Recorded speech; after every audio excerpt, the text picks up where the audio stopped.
I'm also rolling. Testing 111 111. I'm good. You sound beautiful from here, Yeah. Craig. Yeah. Any fucking questions good. about me being good have already been answered about me saying that I'm good. I've loved all the people coming out to just all agree that Craig is wrong about Serial Experiments Lane. It's very heartwarming to see. I could take everyone on if me in a room versus everyone who thinks that Serial Experiments Lane is good. I would fucking win. All right, I would beat everyone down. I've never been more right about anything in my fucking life. It's like one of those videos. It's like 2 million Kermit the Frogs versus the U.S. Army. Exactly. And I'm the U.S. Army here, and I'm gonna fucking win. Well, famously, the Kermit's an army actually that doesn't won that win. one. It would be more like Craig Neeson versus every transgender person. Well, they'd all just fall in love with me. So, all right, that's famously true. I just love that as a podcast run by like 3 disagreeable gay people, we're constantly forced into like incredibly radical positions simply by not wanting to admit we might be taking an L here. Famously 5 years later, I'm still getting heat about if fucking a ghost is cheating. I don't have that strong of feelings. We gotta about save it, that but, for. Yeah, you are still catching strays on that one, though. I'm still catching strays, but I also refuse to give an inch. Yeah. So Craig will refuse to back down from everybody telling him he's wrong about Lane. We'll just be forced into less and less defensible positions as we go on. the corn cob timeline. Yeah, this really is our corn cob era. Yeah. yeah, I just think a TV show is bad, man. Like, you probably can't fuck ghosts, but here I am. Yeah. Something you can't do. so 7 billion people. I'm gonna sit them down. I'm gonna have them watch Serial Experiments Lane, and they're gonna vote. Is this good or not? Fucking 90% of humanity is gonna say this is fucking trash. Like no, they'll be like, please put the gun away. Everybody's voting slip says please lower the gun. It's not about if everyone on the planet agrees with you. If everyone on the planet thinks something's good, it probably isn't. It's about the people with taste, Craig. It's about our discerning listeners. Oh, I think I'm up against an army here. I think I'm 2 million Kermit the Frogs. Yeah. I'm in a Discord server that has like, it's like the Misfit of Island of Misfit Toys, but it's fucking like various people who have gooned to a Newgrounds animation at one point. So like, yeah, I'm gonna lose the Serial Experiments Lane argument. You know, like the demographic is skewed, is what I'm saying. All right, my okay, I was gonna save this because I thought it was mean, but when I was watching Exotica, the guy with the wrong glasses, I was like, this movie's about Craig Neeson. Oh, that's me. Yeah, that's me. 100%. This is the strongest Nissonian representation that we've seen since Power of the Dog. I want to be clear with that up front. That character is Craig Neeson. I'm taking a second mortgage on my house so I can cruise at this fucking ballet. Do you have any idea how much these tickets are costing me? It's terrible. Okay. 1, 2, 3, 4, 5, 6, 7. Hello and welcome to Swim Fans. This is your number one erotic thriller podcast for the week. I am pilfering my hookups eggs. I'm Josh McKenzie. This fucking bottom just stole my macaw eggs. I'm Craig Neeson. I'm doing the saddest striptease to Leonard Cohen. I'm Jennifer Hawking. This week on the pod, we are talking 1994 Atom Egoyan film Exotica. Just do it.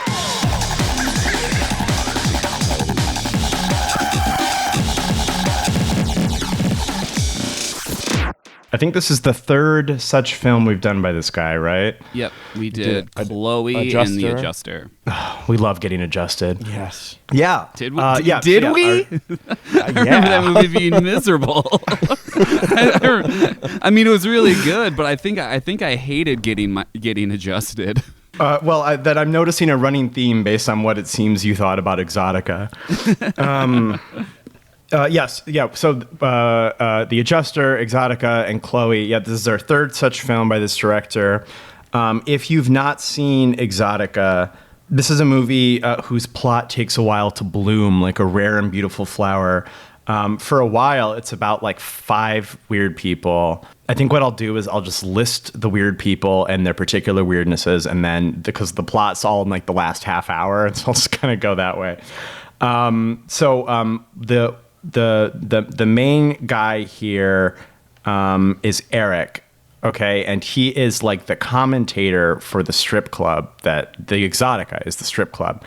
His job is to do commentary that makes you want to purchase a dance from a girl. I don't know if that's a real job. I've only been to a couple strip clubs. He's like the voice of God in the club, telling you like, aren't her breasts amazing? You can hire her to dance at your table. He is the former lover of the female lead of the movie, Christina, and she is a dancer at the club, and she has a regular client named Francis. Now, Francis is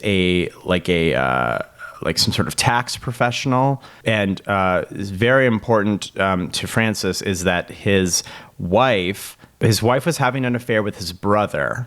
All right. But while the brother and Francis's wife were having an affair, they were in a car accident, and the wife was killed in the accident, and his brother was paralyzed from the waist down. Also, and unrelatedly, Francis had a daughter who was kidnapped and murdered by an unknown perpetrator. So Francis is single. He's widowed, and he no longer has his daughter. So he goes to Exotica to meet up with Christina. And there's like this sort of schoolgirl fantasy wherein he's trying to like heal the trauma of losing his daughter, but it's also kind of twisted because he's at a strip club. Okay, so Francis, as I said, does taxes. So he goes to Thomas's exotic pet store to audit him. And he's going through his books, and he's finding that there are things that aren't adding up. Thomas's income, the books aren't kept very well, but there's a lot more income than one would expect from an exotic pet store. And we find out that Thomas has been under investigation by the Canadian government for smuggling like rare bird eggs into Canada.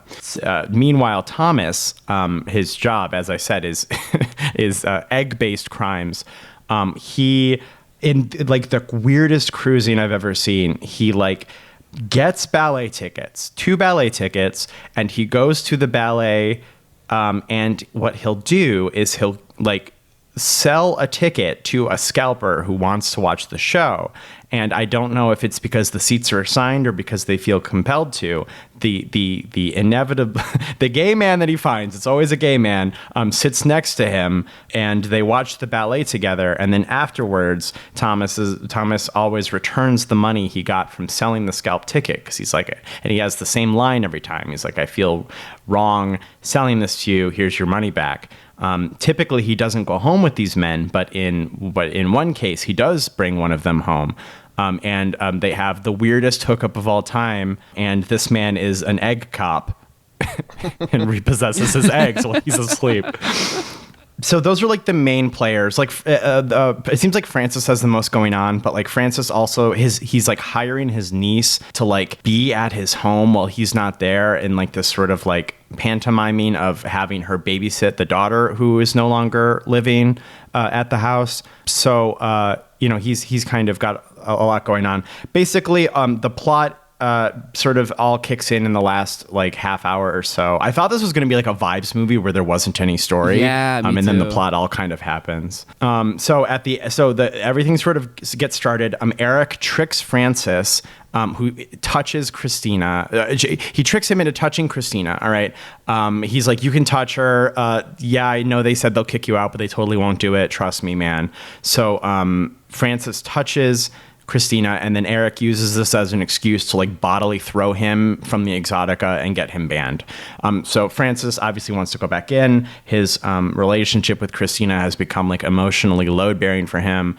So it's very important that he is allowed to be a customer, but they won't let him back into the Exotica. Francis goes to Thomas, and he's like, look, man, I know that you're smuggling like mad bird eggs into Canada. What you can do is I won't report you to like the tax bureau, but you've got to go into the Exotica, hire Christina to dance, and like sort of ask her what she knows about the situation, if she's mad at me, like whatever. So Thomas, against his will, does go to the Exotica, hires Christina, and they sort of have like a connection. It seems like that she really enjoys talking to him, but more or less Francis gets the idea that like he figures out that Eric is the one who tricked him.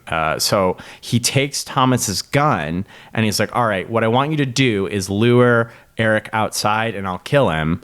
To get revenge for getting thrown out of the bar. As he's going to do that, Eric actually walks up to Francis outside, and instead of shooting him, Eric explains to Francis that he was the one who found the corpse of his daughter when like the search party was trying to find her, and it becomes a sort of emotionally healing moment instead of a violent one. And we find out that like in addition to Christina sort of fulfilling some sort of emotional need for Francis, in like the last bit of the movie, we find out that Christina was Francis's daughter's former babysitter. And when she was a young girl, the movie implies that she's been having a difficult time at home, that when he would give her rides home from babysitting, him letting her talk and like being like a father figure to her was helping her. So like she feels that like they have this sort of reciprocal relationship in that way, even if it's strangely expressed through a strip club. So that's kind of Exotica. Like it's mostly vibes and then there's sort of like a story at the end. What did we think? I loved this. There's like a really amazing look to all the sets. Like they look believable, but like at the same time like heightened. I loved how like over the top like the Exotica was, like to the point where there's this like windows shaped like female torsos like on the inside of it. There's this, I don't know, I like the Baroque features of the balcony, and the pet store too like looked so dingy and disgusting, but also it had that back room of like 200 fish tanks that were all kind of like stacked and like wired together, and so like it looks gross and it looks like it smells terrible, but like stylistically it looks awesome, and I think that kind of goes for like every set here. I love how sort of quietly desperate the movie is. The first half is just people existing in misery, going through the motions of intimacy while never really achieving anything. Sort of just clinging to like the comfort of like an agreed situation, like mutual beneficial situation of fake intimacy. I love that the ballet guy repeats the same night over and over. He just says the same lines about like, oh, you know, I was gifted these tickets, so I don't feel right taking your money, even though he goes out and buys them. Craig is going broke. Yeah. He's clearly trying to like recapture whatever magic he felt the first time it sort of spontaneously happened. And I think like that kind of like echoes like what most of the characters are going through in it. I think that maybe it loses me a little bit when it decides to be like about something concrete instead of just these sad people with no real backstories acting out situations where they feel something. Because there's a real kind of like, I don't know, there's something really shattering about the setup here that I think by grounding it in like plot, it sort of removes it from like projection, and it just becomes too solid at a certain point. It kind of doesn't allow me to, I don't know, see my own desperation kind of reflect back at me as much. And I think it's like it's still really good, and it's still like really kind of struck a nerve with me, but I think that like maybe that it just lost something when it did that, even though I think it is actually compelling on its own. Craig, what did you think? I think this is fantastic. I was a little apprehensive going into this, thinking that I was going to walk right into another adjustment, and that this would be miserable. but I loved it. I think it's the sort of overlapping, intersecting stories of these characters really work. And that's not a thing that how do I say this? I don't know. It often it's clumsy. I think even in the person that I associate most with this is Inaritu, right? Like Babel, Amoris Peros, and 21 Grams, right? People are kind of like interacting with each other, but there's a high strangeness that exists. Yeah, in the sets, in the character relationships, that I think end up being like weirdly tender at the same time that they're bizarre. The whole like vibes based movie is delightful. The music is intense. The opening credit sequence is amazing. I love the way that the word Exotica comes into frame. I think there's a really elegant an elegant construction here, and I maybe didn't feel a lot, or I wasn't maybe particularly surprised by things, which I think maybe the movie wants you to be surprised by the ending, that Christina was the babysitter of the dead girl, and that whatever, blah blah blah.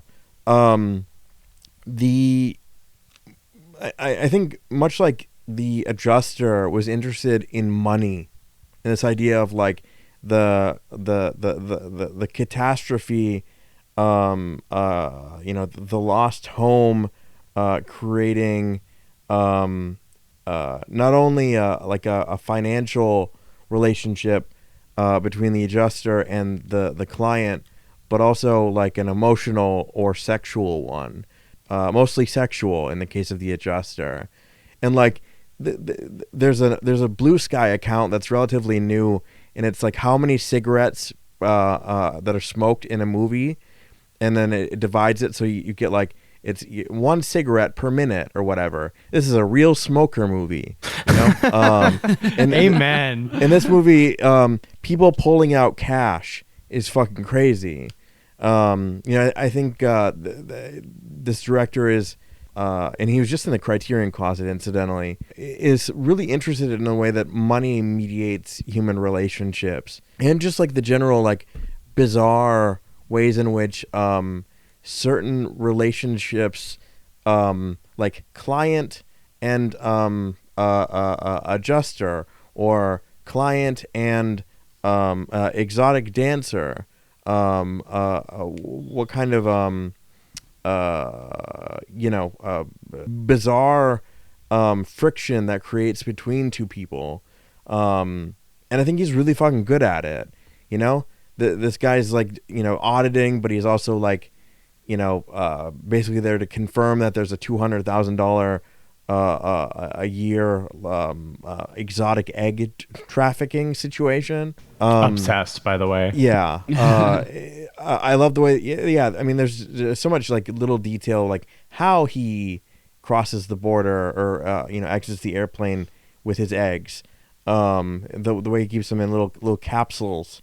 But yeah, like the role that money and social like labor position creates weirdness, and I think he's aware of this, and I think he is able to articulate it in a way that is wholly unique. Like his voice is unmistakable, I guess is what I want to say. Yeah, like if you were to like blind box this shit to me and not tell me who directed, I'd be like, oh, it's the adjuster guy. Of course we have overlapping characters, or overlapping actors rather, but nevertheless, like if I were a dumbass and you were to kind of like put some black bars over shit so I didn't know, I would Pepsi choice the shit out of this bitch, you know? Yeah, you're like, frankly, I'm feeling very adjusted right now. High levels of adjusting happening. Yeah. Just injecting stuff into your head until you develop face blindness. Truly. Yeah, I really liked Exotica. I love this bar. I mean, like Jen sort of talked about it, but there's like this like sort of like almost like Eyes Wide Shut style music that they're playing the whole time. All of the girls are dancing.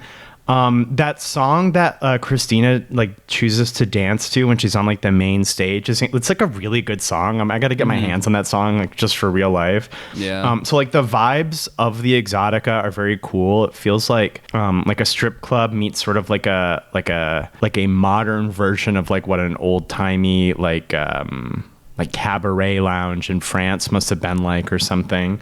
So yeah, I think visually the vibes are great. I love all of these fucking freaks. I love them.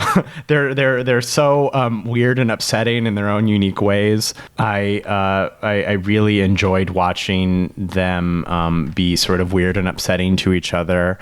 I found that really satisfying. And I think all of these actors did a really good job. Like I've definitely seen Mia Kirshner, who plays Christina, I've definitely seen her like not do such a good job. But in this movie, I thought she did wonderfully. Like that movie where Elias Koteas is like savaging her in like the dressing room, and she's like, you know what I mean, where she's like kicking and screaming. She's like mad at him, so she's like attacking him, and he's like.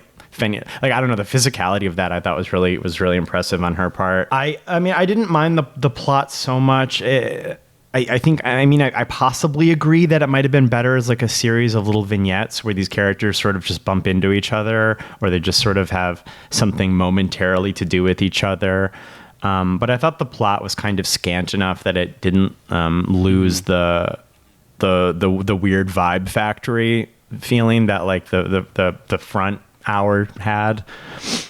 Yeah, I don't really have a lot negative to say about it. I really liked it. I don't remember of the three like Iguian movies that we've seen. I don't know that any of them have this. I'm thinking that Thomas might be like the first gay guy that they've had in them, first gay character. I thought actually the portrayal of like male lust was pretty good. Like the scene where the guy who pilfers his eggs like some sort of bipedal serpent, when he's like when he's like, wow, why are you so fucking hairy? And the guy's like, oh, it's chromosomes. You know, just the worst dirty talk of all time. But like the physicality of those two actors I thought was like pretty good. So I don't know. I thought Evian directed it pretty well. I liked that when it's like Thomas based scenes. He just like locks the camera on men's crotches, and I'm like, yeah, it's kind of like that. That's sort of what it's like. I love that Christina's like dancing is sort of like jerky and unpleasant. Like it's like interpretive almost. Yeah, I like everything about it. I really don't have anything negative to say. Yeah, I love a movie that's just about a bunch of. I'm realizing this. Like I was talking to a friend after I watched it, and I'm like, I feel like I come on here onto Swim Fans every week, and I have like my like meandering opinions about like story structure and you know how to punch up story or whatever. But I feel like I have such respect for movies that are just about like that are just like weird vignettes about weird people. Like I'm thinking of like Kinds of Kindness. I'm thinking of like all of Greg Araki's Teen Apocalypse trilogy, where it's not really about anything. It's just people having a weird time outside. And like this, where it's, you know, there's not really a strong story spine. It's just damaged people bouncing off each other. I like talk so much about story, but I really admire a movie that because I think making any movie would be extremely difficult, but I think making a movie like that where it's just about these vignettes of people bouncing off each other, I think that would be incredibly difficult for me to make in a decent way. So I don't know, I just really respect it, I think. Yeah, I think I came off maybe a bit more harsh on the movie developing a plot in like the back 15 minutes of it, because it does actually do it in kind of an amazing way. Like it's really kind of like satisfying to see just like everything kind of like wrap up and I think everything does, with the exception of maybe the guy finding the body. I think maybe that like their kind of like reconciliation there, instead of like shooting him, maybe just sort of like feels a little forced. But like the reveal that like the exotic dancer was the babysitter, and that like you get the payoff of like, well, what did you guys talk about? You know, when she was dancing for you, and like you see that as a sort of like she didn't really kind of get the attention she kind of wanted, and she was kind of like jealous of this other girl, and like stuff like that. I think kind of like pays off really well. So and I want to give it credit for that. Yeah, it's one thing to have things like wrap up in a nice little denouement. It's quite another thing for the denouement to kind of ripple back in a really subtle way, and make you kind of aware of the characters' relationships, like after the fact, and not even in like, you know, it's not, again, it's not the Inarritu thing where it's like, oh, like the gun that was given to the guy was used in the commission of a crime. Like, you know, he's always dealing. Well, it's Guillermo Arriaga's scripts, but you know, always dealing with this idea of like the passage of one thing to another person that like it is violent and you know, upsetting, changes lives, kills people, whatever. It's quite another thing for like the kind of you know, that idea of him going to like a private dancer because she is essentially like a surrogate for or she was the real deal, which he now has a surrogate for in his brother's daughter, who I really thought he was sleeping with at first. Yeah. Right. So you know, there's that like. There's that the way that we begin the film, we're like, oh my god, this guy's like a fucking, he's a creep, right? The way that our DJ kind of even frames Christina's dancing is like, oh, she's jailbait. So we're like, okay, this guy's, he's a scumbag, he's a fucking creep, and he's a scumbag. But then as the movie kind of, you know, unravels or perhaps re-ravels or whatever, you realize that like this is perhaps like the last thread that he has connecting to his like old life, you know, to his daughter, to his wife, and in order to sustain the relationship between him and Christina, he's like obliged by the fact of, you know, one of the dates, one of the cruising guys at ballet says something interesting. Nobody just gives anything away.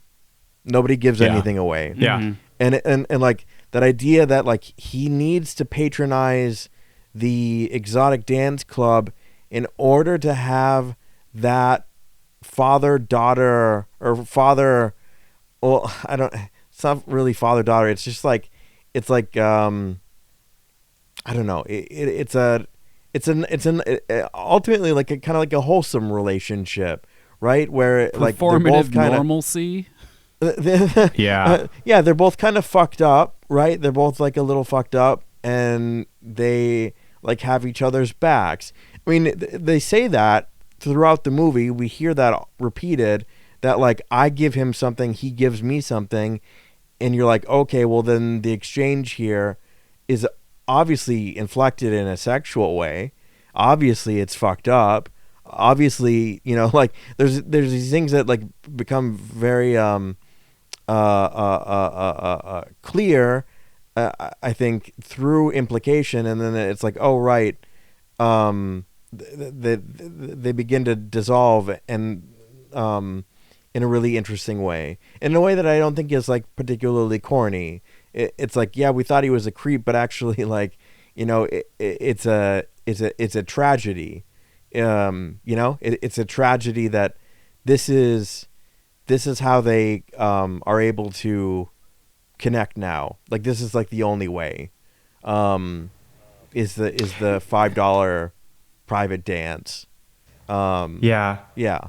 It's like I think what really works about it is that like when you learn about what each of the characters are doing to each other and the roles that they're filling for each other, it's not that it like becomes, it doesn't like retcon itself, right? It's like okay, so yes, he's not sleeping with his niece. He's having an entirely differently weird emotional situation with his niece. So it doesn't like betray itself. It just like circles back on itself and becomes like weirder in a different way. Yeah. Like realizing that that like Francis and Christina, he like knew her as a teenager and now she dances for him, and they, even if they don't talk about it, they both know it's because he lost his daughter, and this is some sort of like emotional fulfillment of that is like super weird, but like it doesn't sort of like betray the initial like creepiness of it. It just sort of like adds additional layer of strangeness or something to it in a way that I think it just doesn't like betray itself or something. Right. Because the transaction is still there. The transaction between client and dancer remains intact, even if the function or like, okay, so you know, the idea of getting a private dance, notionally one is getting off on it, right? The dancer is getting money, and the person who's being danced for gets some sort of sexual satisfaction. Or like it could be a power thing, or it could be, you know, there's there's a discrete little window of like the things that you could possibly be getting out of this, but you know, we learn that the thing that they're getting out of it is entirely different, but nevertheless the form is still the same. That doesn't change. In fact, we don't even really get. You know, we see them kind of like, you know, she's whispering in his ear. They're getting like upset, you know, like she's crying at points.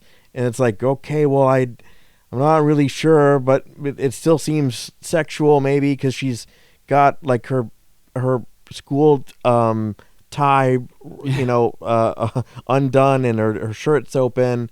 So like, again, the form, remains the same, but what's given in the transaction is something altogether kind of unusual for the format. Like it is still sexual, but just weirder, stranger than you could have imagined. Right, and much like hooking up with someone, the hooking up with some guy at the ballet. The fact that your eggs are gone after, you know, you know, like that's also kind of like a perverse transaction, right? Like, like, hey, you're probably just waking up. You haven't noticed that I stole your macaw eggs.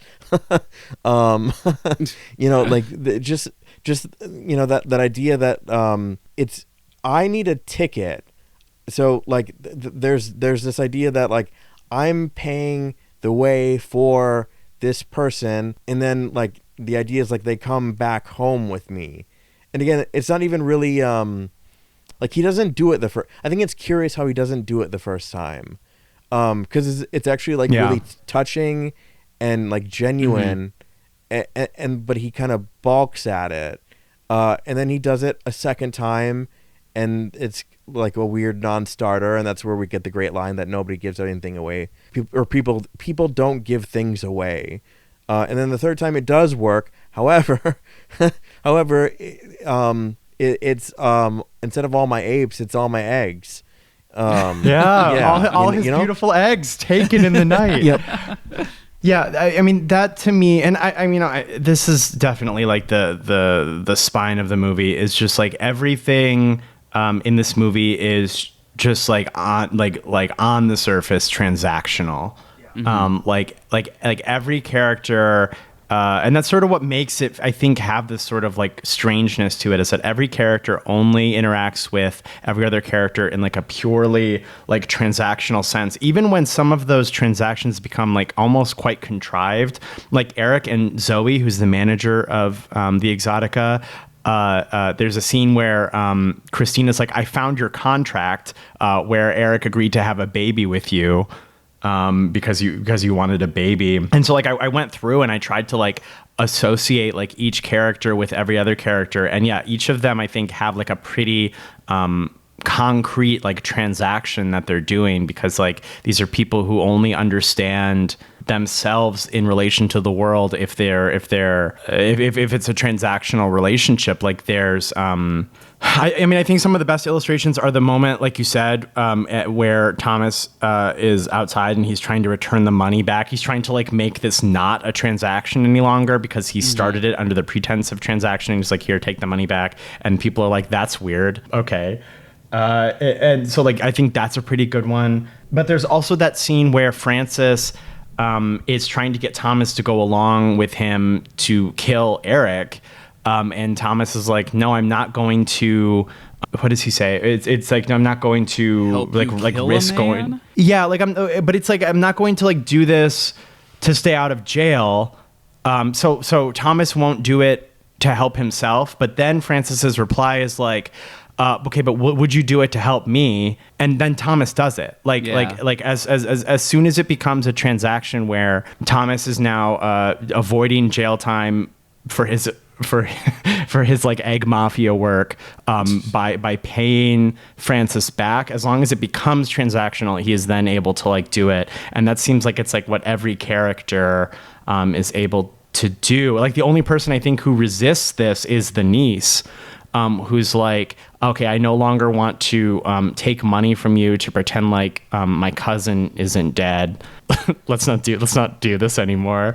And like I think that's the only person I can think of who maybe like resists this sort of like transactional world all of these characters live in.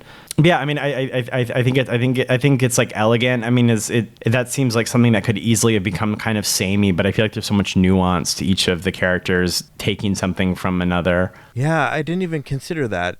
She does. She's like maybe the only character that is able to at least in the coordinates of the film, to bow out of that sustained weird relationship. She's able to clearly articulate that it's weird.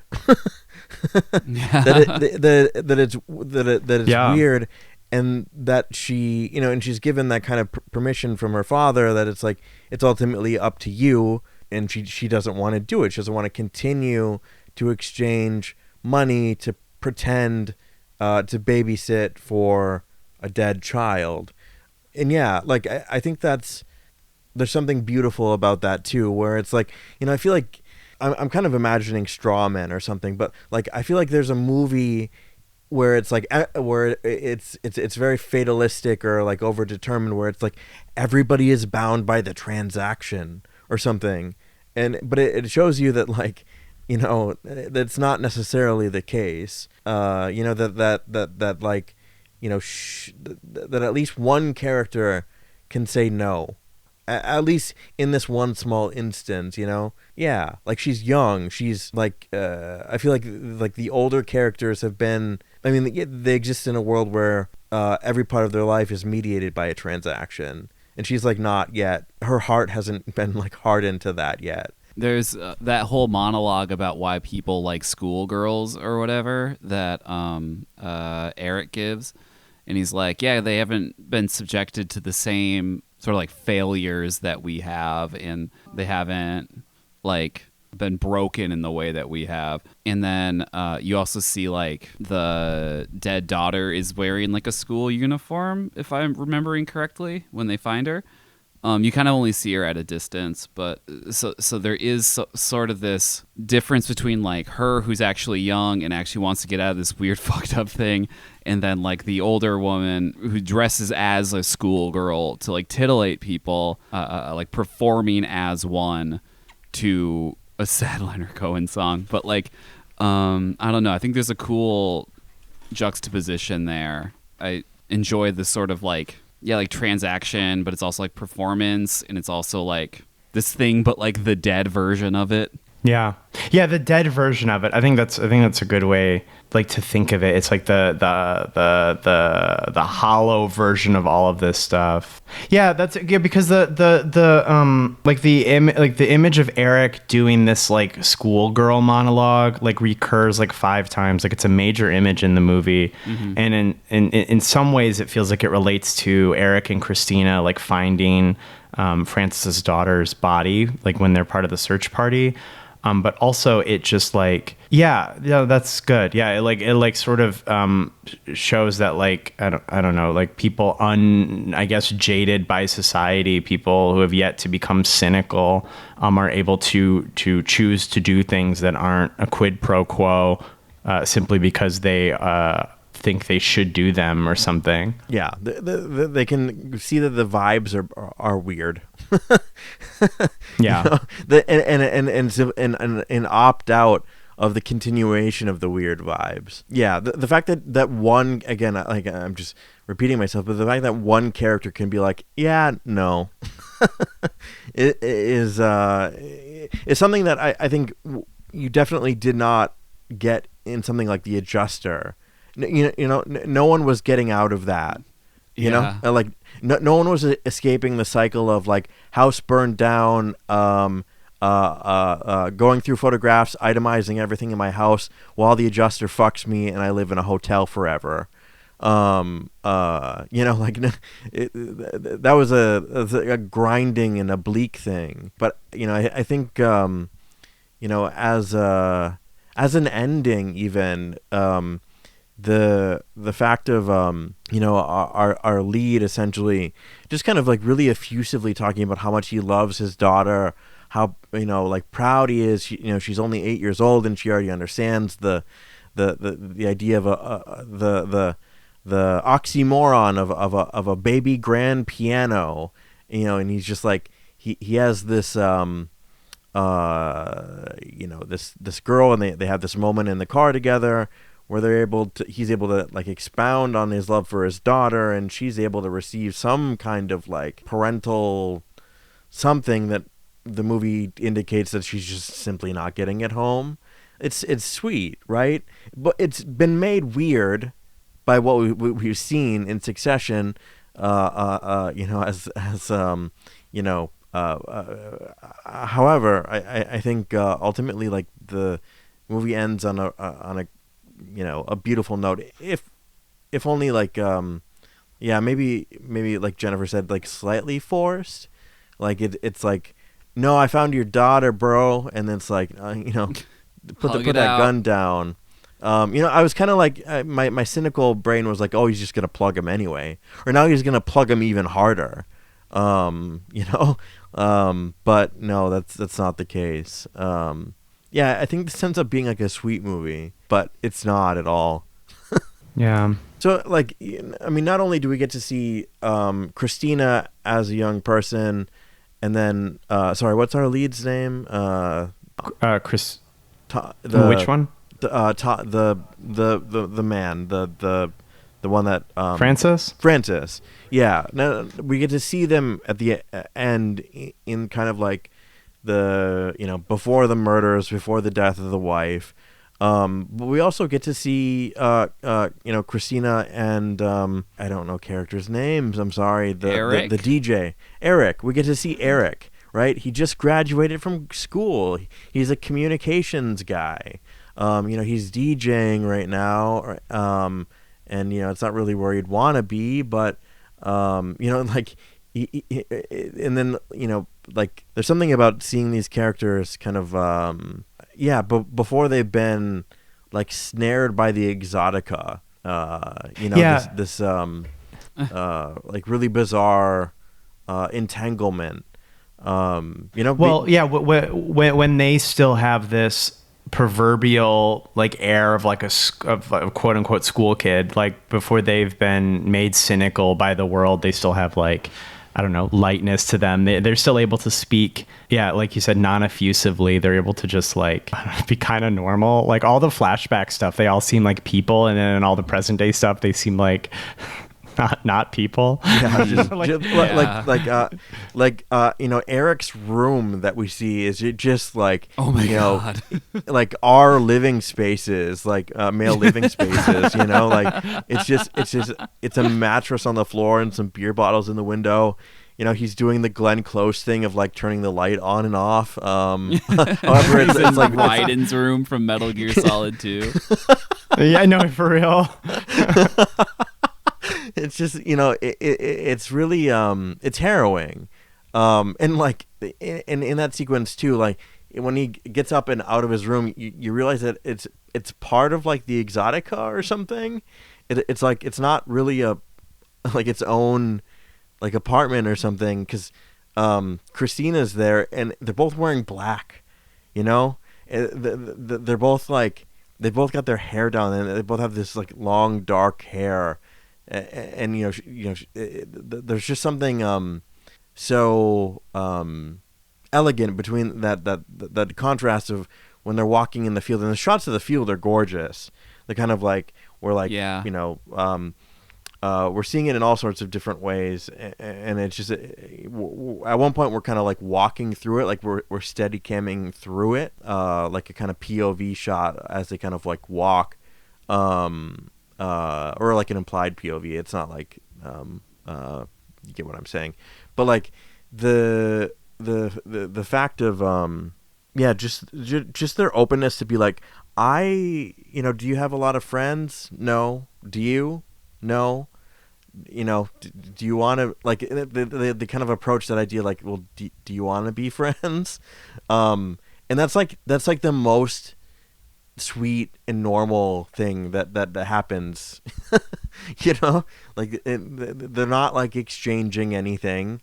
They're not, I don't know, there's just something like, I mean, we don't see Eric's like slow corruption, his like obsession with her, but we're able to see like where they first met, and where they first met was actually like a very sweet point. And then we don't really know what happened, but we know that somewhere along the line it got really fucked up. Right? I mean, in fairness, they're looking for a corpse, so there's still like a bit of a bite. So that's Yeah. where it got fucked up.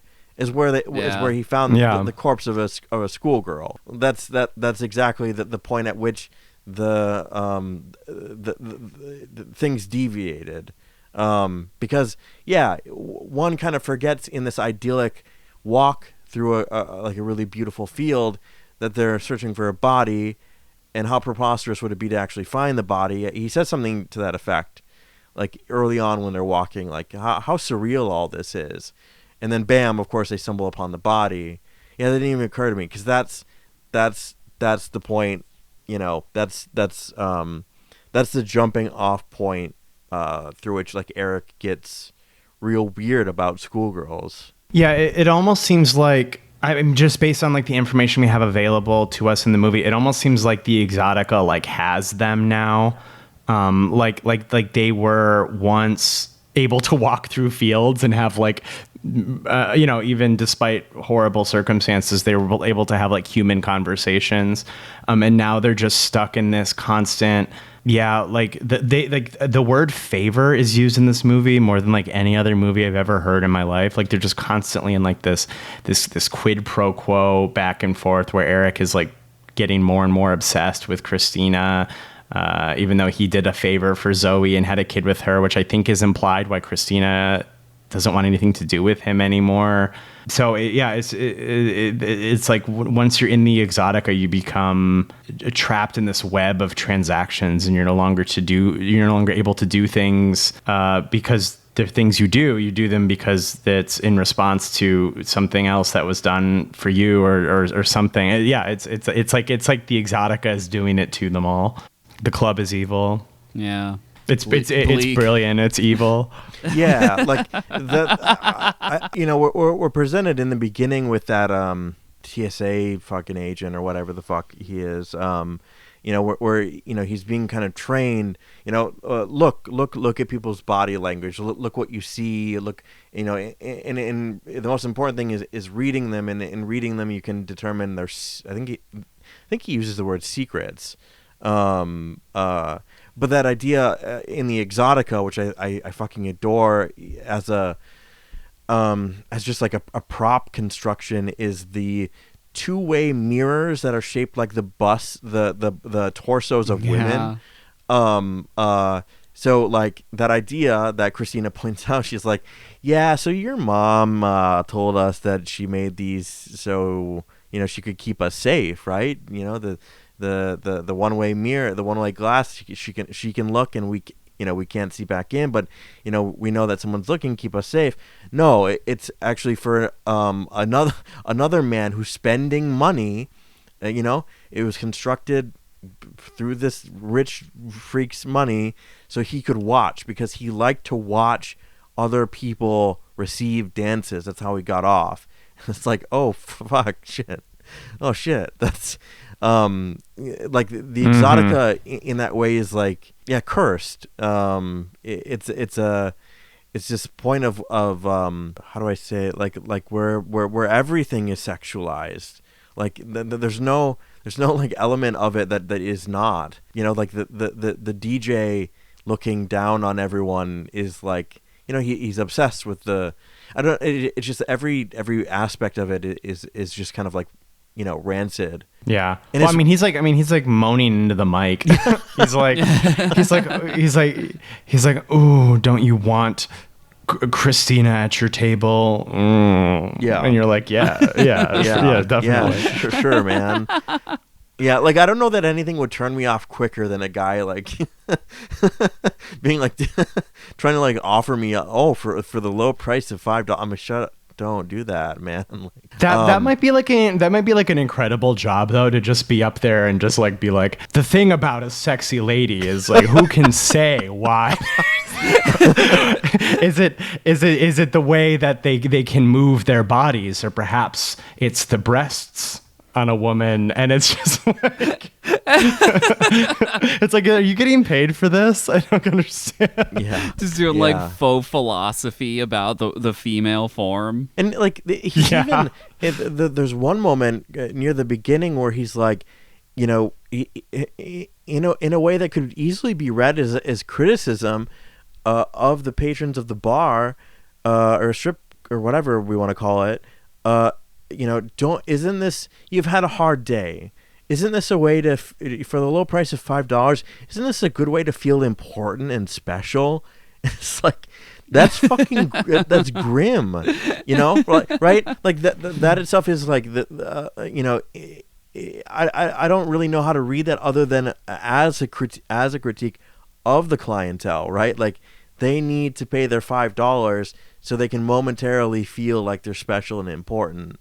Like the grimness of it all, and the fact that he's like, like allowed to kind of expound in a kind of free form way, in his like cynical way, in his deeply jaded and obsessive way, like he's critiquing the whole thing, but like he's nevertheless continues to participate in it, and everyone else is it's like the machine continues to turn. But like, he's like actively commenting on like how shitty it is. Yeah. It's like my brother in Christ, you're the transaction machine. Yeah, you're creating. Yeah. I like his lines about like, no, when I get out there I have to sell it by like feeling out however I'm like I have to get into like the state of perversion, and then like he's like, what is a schoolgirl? Yeah, he's like I'm a fucking tortured artist, but my art is like getting guys to spend $5 for a fucking lap dance. I'm actually a genius at standing up here and mumbling into the microphone. They severely nerfed Elias Koteas with that terrible wig. Oh God, I don't know why they would. I don't know why they would do that to him. He's so hot. He because he played Quincy Jones in the Ninja Turtles movies. They have him looking like that, but it's too grungy for him. Like it looks weird on him. He seems like he should be a bit more clean cut of a guy. Yeah, well, and he's one of those guys that looks incredible while balding. Yeah. Peak Elias Codius is where like the top of his head is shiny and then like the sides and back are like clipped real short because he's bald. Yeah, you know what balding is. Incredible. It's just Greek on the sides. Yeah. Yeah, I mean, he's so handsome in The Adjuster, you know? Like, he's just, like, just so, Oh, like, I'd get adjusted. yeah, folks. like, I'd live forever in that that purgatory In the hotel. motel. Waiting for my payout on my house that burned down or whatever. But yeah, it's amazing. And I mean, and I don't think it's a coincidence that when we see him in the kind of past where they're doing that search for the body, that his hair is in a bandana, right? It makes him like that much like more like approachable and charming and handsome to not have that like Tommy Wiseau fucking like greasy ass Uma Thurman in Pulp Fiction Bob thing. It's horrifying. It's really, really horrifying on him. And I mean, appropriately so. He's playing kind of a horrifying character. Yeah. Pretty fucking good. Great. I like the great movie a lot. Yeah. Yeah. Really, this along with The Adjuster. I'm sorry, I remember really not liking Chloe, but like this and The Adjuster are fucking fantastic. I really... Chloe's weird. Chloe's like a remake, I think. Yeah. I really don't remember the movie that well, but I feel like I remember Chloe having like good things about it, but not like fully coming together. That's Julianne Moore, right? Yeah. I remember her being really good in it. I mean, she's good in everything, but like... Yeah, she can't miss. She's addicted to hits. She does not miss. I gave this 4 stars. I liked it quite a bit. Yeah, very solid 4 stars. Really I can't think of anything I don't like about this movie. I think it's fucking phenomenal. 4.5 for me. Really kind of got under my skin. Well, thank you so much for listening. We have questions. Yeah, we'll just space these out over the next 3 episodes. Let's just do one. Agree. Do you want me to ask? I have it pulled up. Okay, so Fortunes in Hades asks, I like the band Rainbow Kitten Surprise, leading me to the question, what work has the greatest disjunction between the quality of its name and its artistic merit? I've said this on the podcast before. There's a fucking movie called The Constant Gardener with Rachel Weisz and I think it's Ralph Fiennes. Let me. Is he constantly gardening? So yeah, it's Rachel Weisz and Ralph Fiennes. I remember like so Rachel Weisz is like dead, and it's the husband's like on a thing to like avenge the wife or something to that effect. The movie sucks. To me the phrase "the constant gardener" is like it's when Drew Barrymore at the end of Donnie Darko writes cellar door on the chalkboard. The constant gardener. It's so evocative to me. It might not be to other people, but I remember the movie's fucking trash. I remember it fucking sucks. So like Rachel Weisz is like in an NGO in like Africa, and she like blows up or something. It's stupid as hell. But like the constant gardener, I'm just like, wow. Yes. I'm picturing you laying awake at like 2 a.m. just whispering the constant gardener. Like I remember like laying on a picnic blanket in the sun, whispering it to yourself. I mean, this is probably like because it's an old film. This is probably like 20 years old of a thing where I'm like, I sought the movie out precisely because of its title. Nothing to do with I didn't even know that I knew anything about Ralph Fiennes back then. I knew Rachel Weisz from fucking The Mummy. I was a kid. I was a fucking baby. And yeah, the movie sucked ass, but nevertheless, the phrase "the constant gardener," just like, wow.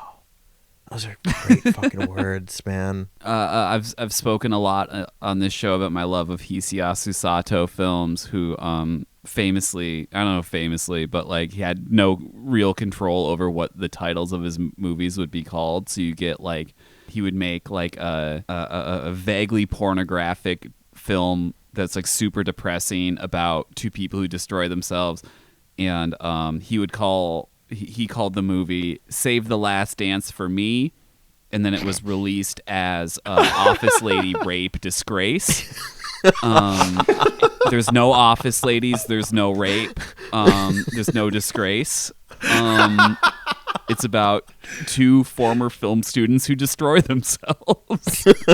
Also, I don't know what you were saying about the Constant Gardener reminded me that this weekend I was going through arcade ROMs and I found it's an American football game, but it's made by Konami, so it's a Japanese American football game. But it was called Rushing Heroes, and I was like, that is the single most Japanese title for an American football game I've ever seen. The game sucked. I didn't like it. Play Blitz instead, but it stuck with me because it's an incredible title. Those would be mine. Oh, I watched a Hisayasu Sato film that is now called Lust Mord after it was named Pleasure Kill, and then its original name was Genuine Rape. What is going on? We have got to get some. We've got to figure out what is going on. Boots on the ground in Japan until we can figure this shit out. They're in jail the way France is now until we can figure out what the fuck is happening. Do you have one, Josh? This is hard. I don't think so. I can't think of anything. I'll come back to you. Nothing is occurring to me. I don't have a story as sublime as The Constant Gardener. I mean, I didn't either. I mean, yours is like crazier somehow, though. Rushing Heroes is good. Shout outs to that title. Yeah, I'll have an answer for you. I'll think on it. Thank you so much for listening. Thank you for asking questions. Please, if you would like to ask questions to the show, you can do that like on Instagram DMs or on like the Spotify episode comments, or you can send us an email. So that's at swimfanspodcast@gmail.com. This listener, in fact, sent it to us on Blue Sky. So if you want to do that on Blue Sky, you can also do that. There are so many ways to do this. You can also pay Craig $5 for a dance, and during that time, you can ask the question, and it will get to us. You can find the show wherever you get your podcasts, so that is Apple Podcasts, Spotify, YouTube, wherever you're listening. Please rate, please review, please subscribe, please tell a friend. Thank you so much for all of that. And you can find the show on all the social medias. So Blue Sky, Instagram, Letterboxd, that is user SwimFansPod. Go ahead and give us a follow over there. We also have a Patreon. All right, so that is patreon.com/swimfans. For as low as $1 a month, you can get access to all of the back catalog of episodes there. The three of us just released an episode about the anime film 100 Meters. So if you like running and want to hear what I think is a pretty nuanced conversation about the movie, you can have access to that and many episodes just like it. Yeah, $1 a month, patreon.com/swimfans. You can find me at all the same spots on social media. That's user Amons, AMONNS. So I've been in San Francisco all weekend, so I haven't watched a movie in a little while. But before I went to San Francisco, I finally watched A Few Good Men, the one with Tom Cruise. Yeah. I'm like, who's the man? Yep. Who's the man? Tom Cruise. David Miscavige. David Miscavige, repressed homosexual. Tom Cruise, Demi Moore, Jack Nicholson. Have you guys seen A Few Good Men? Yes, yeah. A lot, like when I was like baby 13-year-old.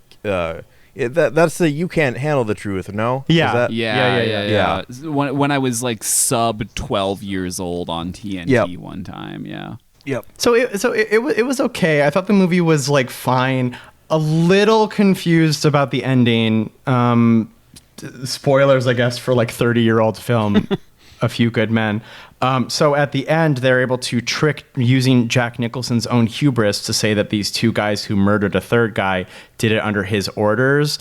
But then, like, somehow the two guys who followed orders don't get convicted of murder, which was very confusing because I would think, if anything, you would just convict more people of murder, not less. Right, yeah. Accomplices, yeah. Right, and they even reference like the Nuremberg trials where like Nazis got out of getting hung by being like, or they didn't get out of being hung by being like, we just followed orders. Like that's like in the movie, and then they sort of get out of a murder charge by saying we just followed orders.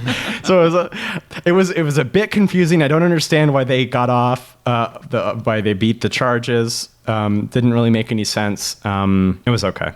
Jen. You can follow me on Blue Sky, diatron5.swimfanspod.com. I'm on Letterboxd Diatron. I didn't want to think about anything, so I rewatched The Cat Returns, the Studio Ghibli film.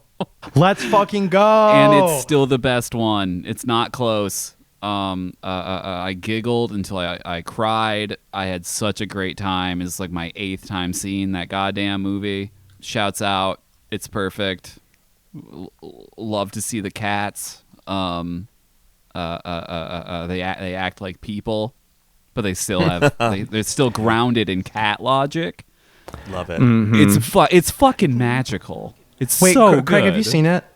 I've seen bits of it. Yeah. All right, I smell a future anime club. It's the coming best. on. Oh, yeah, It's the yeah, best Studio yeah. Ghibli film. I'll die on that hill. Craig. You can find me at Craig Neeson on Instagram and Letterboxd, craigneeson.com. Not really supposed to talk about it, but I did see Hamnet this weekend. I'm really interested to see how we're going to feel about Hamnet. It is... Ooh, interesting. Okay. It's a movie that's gunning for your tears, folks. It's gunning for your tears. Are you going to cry? Question mark. Let's see. Get the waterworks going. I don't know. We'll find out. Get some crying emojis in the chat. Okay, but the thing with me is that it did. There was a moment that made me cry. However, I'm not so sure it's a good movie. So it's going to be a complicated one. It's going to be a fun one to talk about. Interesting. Yeah. Interesting. Okay, I look forward to digging my little teeth into it. Anyway, Oscar-mania, baby. Oscar-mania moves ever closer. Yeah, Craig's the best of us. He's already started watching. Yeah, I gotta get on that. Okay, everybody. Bye-bye. Bye. Bye.